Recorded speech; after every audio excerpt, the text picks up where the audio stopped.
ആശ്വാസം നേടാം. ഹൃത്തിനുള്ളിൽ ജീവൻ നൽകും വചനം, തിരുവചനം. യേശുവിലെ പ്രിയ സഹോദരി സഹോദരന്മാരെ, ആഗോള സഭയിൽ ഒരു വലിയ വിശുദ്ധയെ അനുസ്മരിക്കുന്ന ദിവസമാണ് ഒക്ടോബർ 1, ലിസ്യുവിലെ വിശുദ്ധ കൊച്ചുത്രേസ്യ.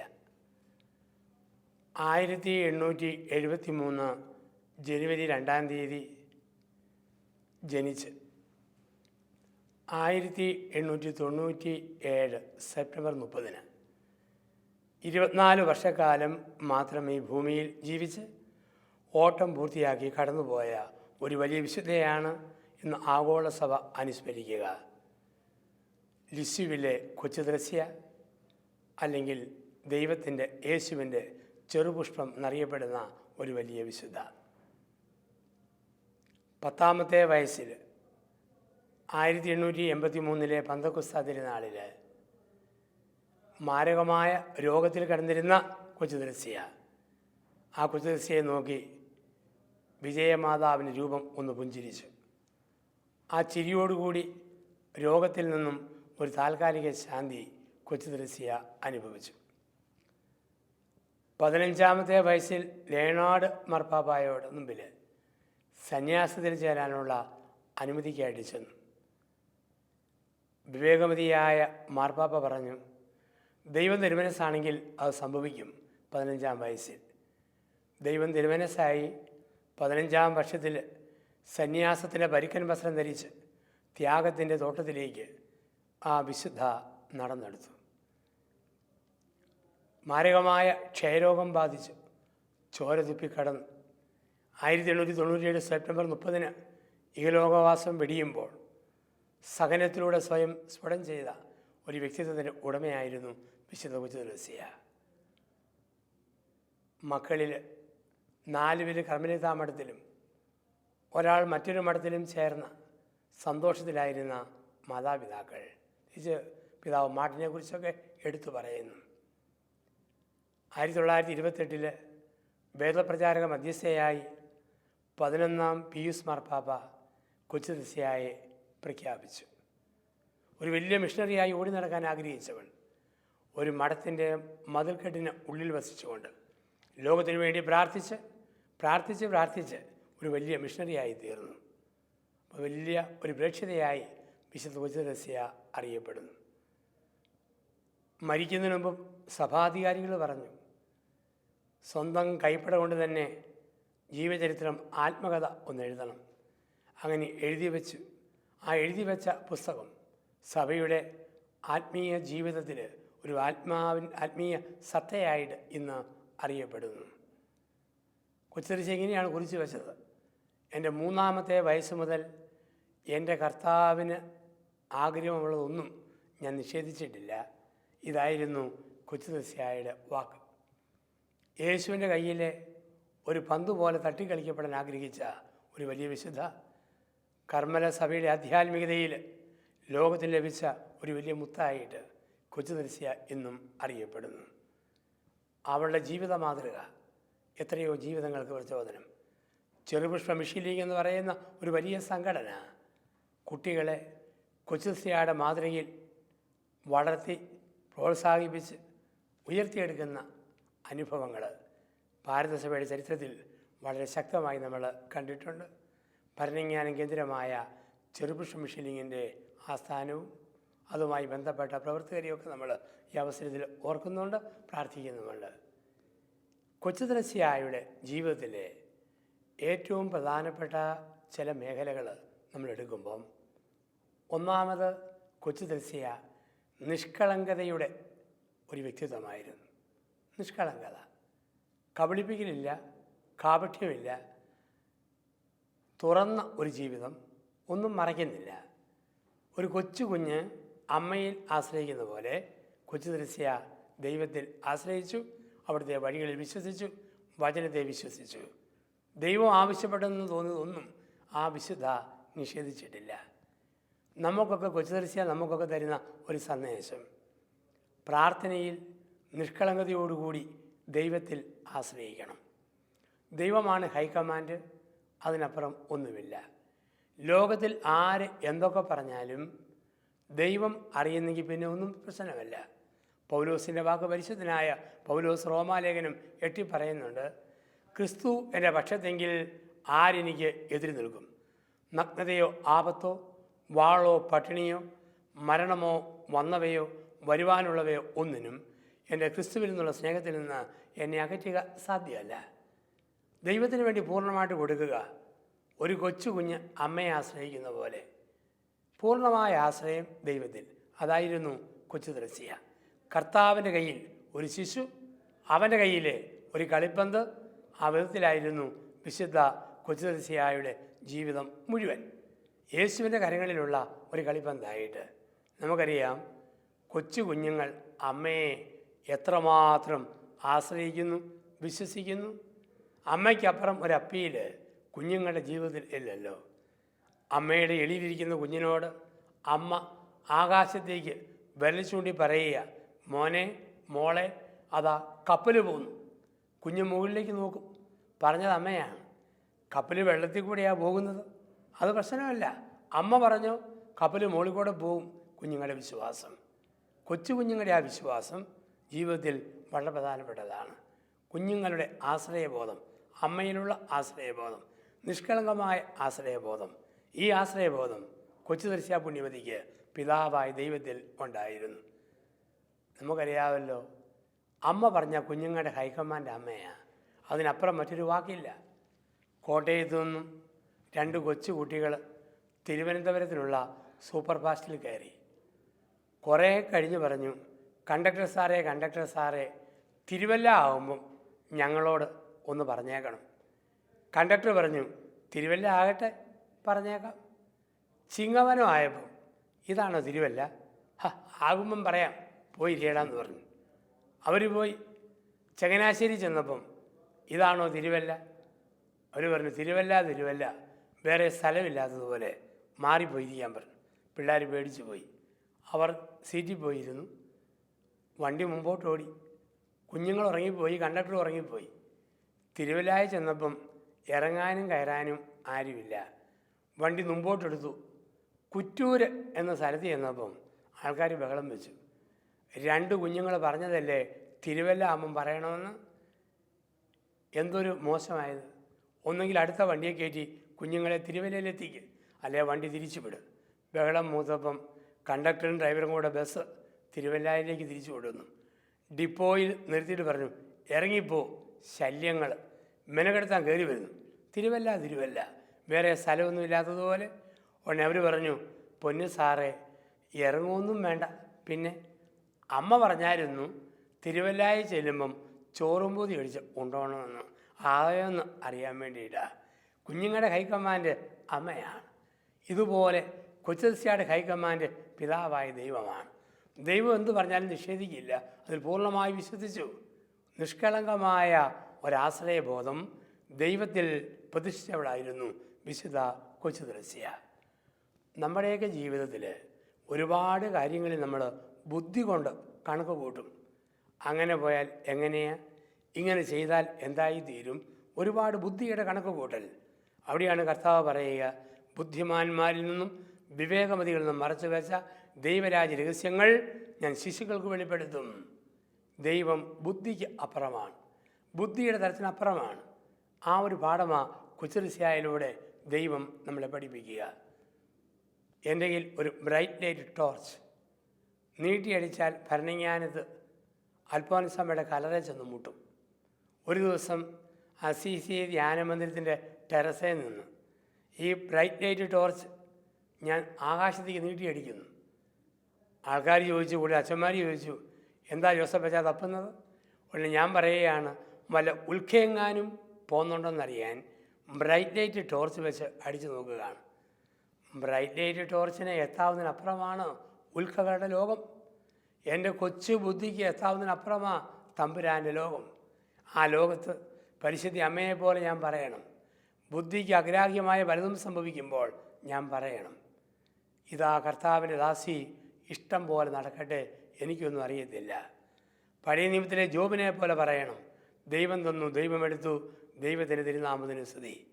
കൊച്ചുതീർച്ചയായെ പോലെ പറയണം, നീ ആവശ്യപ്പെടുന്നതൊന്നും ഞാൻ തിരസ്കരിക്കുന്നില്ല, നിന്റെ ഇഷ്ടം പോലെ എന്നിൽ നടക്കട്ടെ.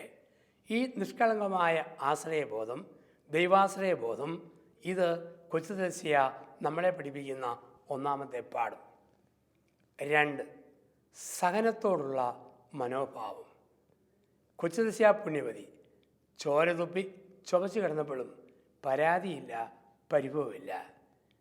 കൊച്ചുതീർച്ചയ പുണ്യവതിക്ക് അറിയാമായിരുന്നു, ഈ സഹനത്തിലൂടെ ഞാൻ ശുദ്ധീകരിക്കപ്പെടുകയാണ്. കർത്താവിൻ്റെ അൾത്താരയിൽ ഒരു തൂവെള്ള ഓസിയാകാൻ അവനെന്നെ ശുദ്ധീകരിക്കുന്ന വഴികളാണ് എൻ്റെ സഹനങ്ങളെന്ന് ആ വലിയ വിശുദ്ധ തിരിച്ചറിഞ്ഞു. ആ തിരിച്ചറിവ് കൊച്ചുതീർച്ചയുടെ ജീവിതത്തെ ഒത്തിരിയേറെ ശക്തിപ്പെടുത്തി. നമുക്കൊക്കെയുണ്ട് സഹനങ്ങളും വേദനകളും നൊമ്പരങ്ങളും. കൊച്ചുതീർച്ചയായെപ്പോലെ അവയെ നോക്കിക്കാണാൻ നമുക്ക് കഴിയുന്നുണ്ടോ എന്ന് ഈ തിരുനാൾ ദിവസത്തിൽ നമ്മൾ ആത്മശോധന ചെയ്യണം. എന്തെല്ലാം സഹനങ്ങൾ വരാം. ഭർത്താവിൽ നിന്നും ഉണ്ടാകുന്ന സഹനം, ഭാര്യയിൽ നിന്നും ഉണ്ടാകുന്ന സഹനം, മക്കളിൽ നിന്നും ഉണ്ടാകുന്ന സഹനം, കാലാവസ്ഥാ വ്യതിയാനത്തിൻ്റെ സഹനം, രോഗങ്ങൾ തരുന്ന സഹനം, തെറ്റിദ്ധാരണകളും തിക്താനുഭവങ്ങളും സമ്മാനിക്കുന്ന സഹനങ്ങൾ, പല വിധത്തിൽ സഹനങ്ങൾ ദൈവം നമുക്ക് അനുവദിച്ചു തരുമ്പോൾ ആ സഹനങ്ങളെ ഈ വിശുദ്ധയെപ്പോലെ നോക്കിക്കാണാൻ നമുക്ക് പറ്റുമോ? ദൈവം സഹനം തരുന്നത് നമ്മുടെയൊക്കെ വിശദീകരണത്തിന് വേണ്ടിയല്ലേ? അറിഞ്ഞു അറിയാതെയും ഈ മർത്യമായ ശരീരത്തിൽ ചെറുതും വലുതുമായ പല പല പാപങ്ങളും നമ്മൾ ചെയ്തു കൂട്ടാം. അവയ്ക്കെല്ലാമുള്ള ഒരു പരിഹാരമായിട്ട് ദൈവം സഹനങ്ങൾ നമുക്ക് തരുന്നു. ജീവിതത്തിൽ ദൈവം മാത്രമറിയുന്ന പാപങ്ങളും ലോകം കാണുന്ന തിന്മകളും ഓരോ വ്യക്തിയിലുമുണ്ട്. പലപ്പോഴും ദൈവം മാത്രം കാണുന്നു, ലോകം അറിയുന്നില്ല. അങ്ങനെയുള്ള തിന്മകളും മറ്റും വരുമ്പം പല പല സഹനങ്ങളിലൂടെ ദൈവം നമ്മളെ ശുദ്ധീകരിക്കും. ആ മേഖലയിൽ നിന്ന് ദൈവം ഇടയ്ക്കിടയ്ക്ക് എൻ്റെ ചെവിക്ക് പിടിക്കുന്ന അനുഭവമാണ് കുഞ്ഞു കുഞ്ഞ് സഹനങ്ങൾ, നൊമ്പരങ്ങൾ, വേദനകൾ. ഈ ഒരു അറിവ് കൊച്ചുതീർച്ചയ പുണ്യവതിയിലൂടെ നമ്മളിലേക്ക് ദൈവം പകർന്നു തരുന്നു. സഹിച്ചു തീർക്കുന്നവരുണ്ട്, പറഞ്ഞു തീർക്കുന്നവരുമുണ്ട്. കൊച്ചുതീർച്ചയ പുണ്യവതി പറഞ്ഞു തീർത്തവളല്ല, സഹിച്ച് തീർത്തവളാണ്. ദൈവം തരുന്ന സഹനങ്ങളെ സഹിച്ചു തീർത്ത് വിശദീകരിക്കുവാനാണ് കർത്താവ് നമ്മളെ വിളിക്കുക. ആരെങ്കിലുമൊക്കെ സഹിക്കുമ്പോൾ അതിന് നന്മ ചുറ്റുപാടിലുണ്ടാകും. ലിസ്യുവിലെ ആ വിശുദ്ധയുടെ സഹനം ഒരു ദേശത്തെ വിശദീകരിച്ചു, സഭയെ വിശദീകരിച്ചു, ലോകത്തെ വിശദീകരിച്ചു. സഹനത്തെ രക്ഷാകരമായി കാണാൻ നമുക്ക് കഴിയട്ടെ. വേദനകളും സഹനങ്ങളും നൊമ്പരങ്ങളും വരുമ്പോൾ പിറുപിറുപ്പും അസ്വസ്ഥതയില്ലാതെ എൻ്റെ ദൈവത്തിന് ഇതുവഴി എന്തോ പ്ലാനുണ്ട്, പദ്ധതിയുണ്ട്, ആ ഒരു തിരിച്ചറിവിലേക്കും വീണ്ടും വിചാരത്തിലേക്കും നമ്മൾ മടങ്ങണമെന്ന കൊച്ചുതീർച്ചയ നമ്മെ പഠിപ്പിക്കുന്ന പാഠം.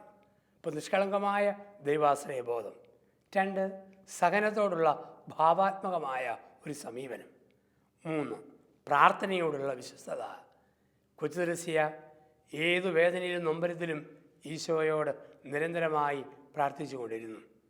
നമ്മൾ ഒരു ചെറിയ തലവേദന വന്നാൽ പ്രാർത്ഥനയിൽ നിന്നും മാറുന്നവരല്ലേ?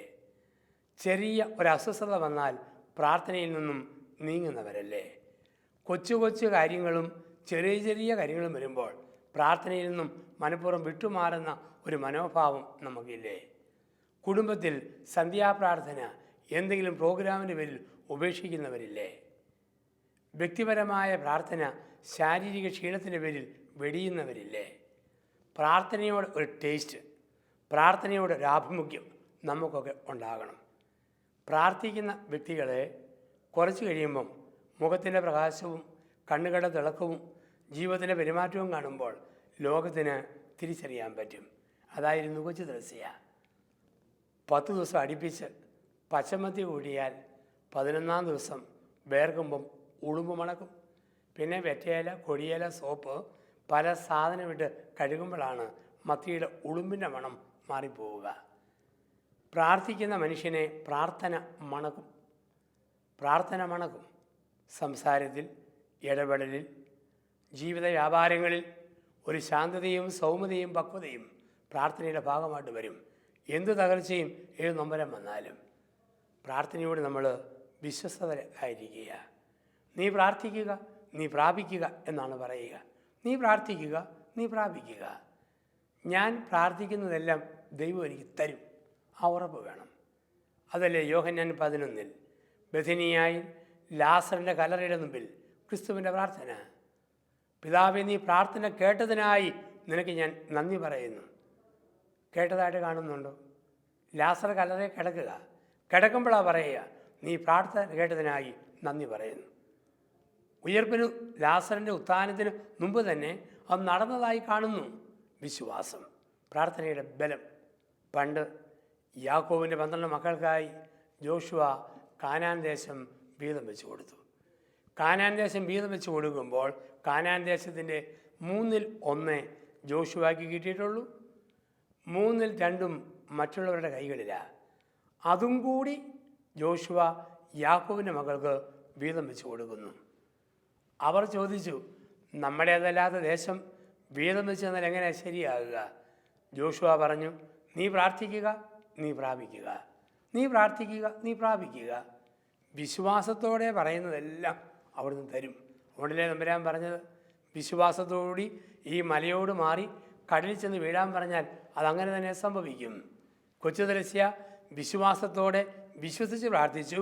ദൈവത്തിൻ്റെ അത്ഭുതങ്ങൾക്ക് അവൾ സാക്ഷ്യം വഹിക്കുകയും ചെയ്തു. നമ്മുടെയൊക്കെ ജീവിതത്തിൽ ഈ പ്രാർത്ഥനയോടുള്ള വിശ്വസ്തത, പ്രാർത്ഥനയോടുള്ള സ്ഥിരത, ആ നിലനിൽപ്പ്, ഇത് വളരെ പ്രധാനപ്പെട്ടതാണ്. ലൂക്കായുടെ സുവിശേഷം 18 അധ്യായത്തിൻ്റെ 1 മുതലുള്ള വാക്യങ്ങളിൽ ക്രിസ്തു ഓർമ്മിപ്പിക്കുന്നു.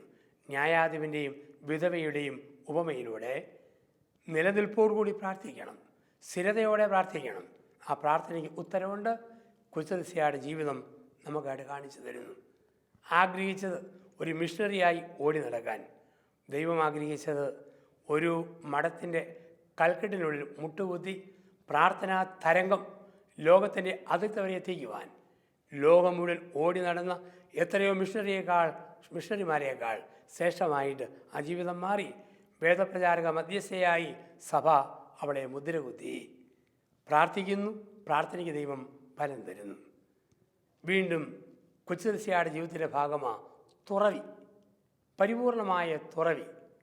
അധികാരികളോട്, സഭാംഗങ്ങളോട്, ലോകത്തോട്, താനുമായി ബന്ധപ്പെടുന്നവരോട് ഒളിച്ചു വെക്കാനും മറച്ചു വെക്കാനും ഒന്നുമില്ല. ഇതല്ലേ കുഞ്ഞുങ്ങളുടെ ഒരു ഭാവം. ശിശുവായിട്ടാണ് കൊച്ചുദസ്യയെ 24 വയസ്സിലും അറിയപ്പെടുക. യേശുവിൻ്റെ കയ്യിലെ ഒരു ശിശു, ശൈശവ സ്നേഹം, ചെറുപുഷ്പം. കുഞ്ഞുങ്ങളെപ്പോലുള്ള നിഷ്കളങ്കമായ സ്നേഹവും സ്നേഹത്തിൻ്റെ തുറവിയും പ്രകടിപ്പിച്ചവളായിരുന്നു വിശുദ്ധ കൊച്ചുദസ്യ. തുറവി, മുഖംമൂടിയില്ല, ജാടകളില്ല, പരിപൂർണമായ തുറവി. കൊച്ചുപിള്ളേരുടെ സ്വഭാവമല്ലേ തുറവി. അവർക്ക് അകത്തൊന്ന് പുറത്തൊന്ന് ഒന്നുമില്ലല്ലോ. നേരെ വാ, നേരെ പോ. ഉള്ളിലെ ചിന്ത പുറത്തും പറയും. ഉള്ളിൽ ദുഃഖമുണ്ടോ മുഖത്ത് വരും. ഉള്ളിൽ ഗൗരവമാണോ പുറത്ത് വരും. ഉള്ളിൽ സന്തോഷമാണോ പുറത്ത് വരും. ഇതായിരുന്നു കൊച്ചുദസ്യയുടെ പ്രത്യേകത. പൂർണ്ണമായ തുറവിയിലൂടെ ഈ വിശുദ്ധ കൊച്ചുദസ്യ കടന്നു പോകുന്നതായി നമ്മൾ കാണുന്നു. കളിപ്പിക്കലും ഒളിപ്പിക്കലും ഇല്ല. നേരെ വാ, നേരെ പോ, ജീവിതത്തിന് തുറവി. കുഞ്ഞുങ്ങളുടെ മറ്റൊരു വലിയ പ്രത്യേകതയാണ്, അവരുടെ ജീവിതത്തിലെ ഏറ്റവും വലിയ പ്രത്യേകതയാണ്, വലിയ വലിയ കാര്യങ്ങൾക്കൊന്നും വലിയ ഊന്നൽ കൊടുക്കുകയില്ല. ലോകം മുഴുത്തത്, വലുത് എന്ന് പറയുന്നതൊന്നും കുഞ്ഞുങ്ങൾക്ക് ഒരു പ്രശ്നമേ അല്ല. ലോകത്തിൻ്റെ വലിപ്പങ്ങൾ കുഞ്ഞുങ്ങളെ ബാധിക്കുന്നില്ല. അവർക്ക് അവരുടെ ലോകത്തിൻ്റേതായ ചെറിയ ചെറിയ കാര്യങ്ങൾ അവരുടെ വലിപ്പങ്ങളായിട്ട് അവരനുഭവിക്കുന്നു. ലോകത്തിൻ്റെ വലിപ്പങ്ങൾ അവരെ ബാധിക്കുന്നില്ല. 5 ലക്ഷത്തിൽ ലോട്ടറി അടിച്ചു എന്നും പറഞ്ഞ് ആ ലോട്ടറി ടിക്കറ്റ് കുഞ്ഞിനെ കൊടുത്താൽ കുഞ്ഞ് ചിരിക്കും. അതിന് 5 ലക്ഷം ഒരു പ്രശ്നമല്ലല്ലോ. കുഞ്ഞിനെ നിനക്ക് മാരകമായ രോഗമാണ് എന്ന് പറഞ്ഞാലും ചിരിക്കും. അതിന് രോഗം ഒരു പ്രശ്നമല്ല. വലിപ്പച്ചെറുപ്പങ്ങൾ വ്യത്യാസമാണ്. മുതിർന്നവരുടെ വലിപ്പച്ചെറുപ്പങ്ങൾ കുഞ്ഞുങ്ങൾക്ക് വലിപ്പച്ചെറുപ്പങ്ങളല്ല. വിശുദ്ധിയിൽ വളരുന്ന ഒരു വ്യക്തിയെ സംബന്ധിച്ച് കൊച്ചുദസ്യയാണ് ഒരു വലിയ മോഡൽ. ലോകത്തിൻ്റെ വലിപ്പങ്ങളൊന്നും ആകർഷിക്കുകയില്ല. കോടിയോ വലിയ കാറോ സ്വർണ്ണാഭരണങ്ങളോ ഫ്ലാറ്റോ ഇതൊന്നും വിശുദ്ധിയുടെ ജീവിതം ജീവിക്കുന്നവർക്ക് ഇതൊന്നും വശ്യശക്തികളല്ല. കൊച്ചു കുഞ്ഞുങ്ങൾക്ക് കോടിയുടെ ലോട്ടറി അടിച്ചെന്ന് പറഞ്ഞാൽ ഒന്നുമല്ലാത്തതുപോലെ ലോകത്തിൻ്റേതായ എന്തുണ്ടെങ്കിലും ഒന്നുമല്ല. അതുപോലെ തന്നെ പേരുദോഷം, തകർച്ച, മാനഹാനി, സാമ്പത്തിക നഷ്ടം, ഇതൊക്കെ പറഞ്ഞാലും കുഞ്ഞുങ്ങൾക്ക് എന്നാ പ്രശ്നം? ഇതുപോലെയാണ് വിശുദ്ധ കൊച്ചുത്രേസ്യ. ഉയർച്ചകളും താഴ്ചകളും സന്തോഷവും സങ്കടവും എന്തു വന്നാലും ഒരുപോലെ സ്വീകരിച്ചു. അതിനപ്പുറത്തേക്ക് വളർന്നു. ജീവിതത്തിൽ ഈ ഒരു വളർച്ച നമുക്ക് ഉണ്ടാകട്ടെ. ജീവിതയാത്രയിൽ ഇങ്ങനെയൊരു വളർച്ച ജീവിതത്തിൻ്റെ ഭാഗമായി നമുക്ക് മാറണം. പൂർണ്ണമായ തുറവി, ഒന്നിനോടും ഒരു അറ്റാച്ച്മെൻ്റ് ഇല്ല, പ്രാർത്ഥനയുടെ സ്ഥിരത, ദൈവത്തിലുള്ള പൂർണ്ണമായ ആശ്രയബോധം, സഹനത്തിൽ പതറാതുള്ള നിപ്പ്, ഇതൊക്കെ ഈ വലിയ വിശുദ്ധ നമുക്കായിട്ട് തരുന്നു. അപ്പോൾ ഈ വിശുദ്ധയുടെ തിരുനാൾ നമ്മൾ ആഘോഷിക്കുമ്പം എൻ്റെ കർത്താവിന് വേണ്ടി എന്ന് പറഞ്ഞ വിശുദ്ധയെ പോലെ, എൻ്റെ അവസാന ശ്വാസം വരെ എൻ്റെ തമ്പുരാന് വേണ്ടി എന്ന് പറഞ്ഞ വിശുദ്ധയെ പോലെ നമുക്ക് നമ്മുടെ ജീവിതയാത്രയിലെ ജീവിത വഴികളെ, ജീവിത ചിന്തകളെ ക്രമീകരിക്കാം. 4 നൂറ്റാണ്ട് പോലും തികച്ച് ജീവിക്കാത്ത അവളാണ് സഭയുടെ വേദപ്രചാര മധ്യസ്ഥ. നമ്മോടൊക്കെ പറയുന്നു, എത്ര നാൾ ജീവിച്ചു എന്നതിലല്ല നമ്മുടെ വില, ജീവിച്ച കാലം എങ്ങനെ ജീവിച്ചു അവിടെയാണ് നമ്മുടെ മഹത്വം. ഈ ഭൂമിയിൽ ജീവിച്ച കാലം എങ്ങനെ ജീവിച്ചു അവിടെയാണ് നമ്മുടെ മഹിമ, നമ്മുടെ മഹത്വം എന്നൊക്കെ പറയുക.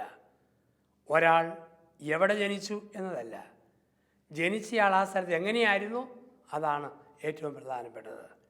അപ്പോൾ ജീവിതം നൽകപ്പെട്ട സമയത്തിനുള്ളിൽ ഏൽപ്പിക്കപ്പെട്ട ജോലികൾ വിശ്വസ്തയോടെ നിറവേറ്റുന്നവരാണ് വിശുദ്ധാത്മാക്കൾ. അതാണ് 24 വർഷക്കാലങ്ങളിൽ വിശുദ്ധ കൊച്ചുത്രേസ്യ നമ്മളെ പഠിപ്പിച്ച പാഠം. ആ വിശുദ്ധയിൽ നിന്നും നമ്മൾ പഠിക്കേണ്ട പാഠവും. ഒരുപാട് കാലം ഈ ഭൂമിയിൽ ജീവിച്ചിട്ടും ആർക്കും ഒരു നന്മയും ചെയ്യാതെ, ഒരുപാട് കാലം ഈ ലോകത്ത് ജീവിച്ചിട്ടും ഒരു നന്മയും ആർക്കും ഒരു ഉപകാരവും ചെയ്യാതെ കടന്നു പോകുന്നവരുണ്ട്. ഈ ജീവിതത്തിൽ 2 ബന്ധങ്ങൾ കളയാതെ സൂക്ഷിക്കുക. കൊച്ചുത്രേസ്യ പഠിപ്പിച്ച 2 ബന്ധങ്ങൾ: 1 കർത്താവിനോട്, 2 മനുഷ്യരോട്. എൻ്റെ ദൈവത്തോടും ഞാനായിരിക്കുന്ന സമൂഹത്തിലെ അംഗങ്ങളോടും സ്നേഹത്തോടും പ്രാർത്ഥനയോടും കൂടി ഞാൻ മുമ്പോട്ട് പോകണം.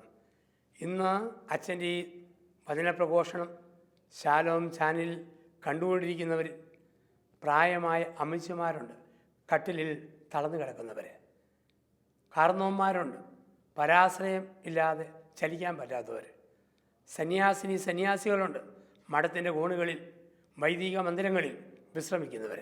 പ്രിയപ്പെട്ടവരെ, നിങ്ങൾ ഓരോരുത്തരുമായിട്ട് ഈ തിരുനാൾ നമ്മളെ ഓർമ്മിപ്പിക്കുന്നു. വിശുദ്ധിയിൽ, നന്മയിൽ ശാന്തമായി മുമ്പോട്ട് പോവുക. ലോകം അറിഞ്ഞില്ലേ, നമ്മുടെ ഓരോ ശ്വാസവും ദൈവം അറിയുന്നു. ആ കൃപയ്ക്കായി നമുക്ക് പ്രാർത്ഥിക്കാം. പരിശുദ്ധനായ ദൈവമേ, ഞങ്ങളുടെ ജീവിതയാത്രയിൽ വിശുദ്ധ കൊച്ചുത്രേസ്യയായ വലിയ മാതൃകയായി ഞങ്ങൾക്ക് നൽകിയല്ലോ. സഹനങ്ങളിൽ, കുറവുകളിൽ പരാതി പറയാതെ ജീവിക്കുവാനും, പ്രാർത്ഥനയിൽ വിശ്വസ്തയോടെ വ്യാപരിക്കുവാനും, സഹനത്തിൽ തളരാതെ മുമ്പോട്ട് പോകാനും, കുഞ്ഞുങ്ങളെപ്പോലെ നിഷ്കളങ്കമായി ജീവിച്ച് ജീവിതത്തിലോട്ടം പൂർത്തിയാക്കുവാനും ഞങ്ങളെ ശക്തിപ്പെടുത്തണമേ.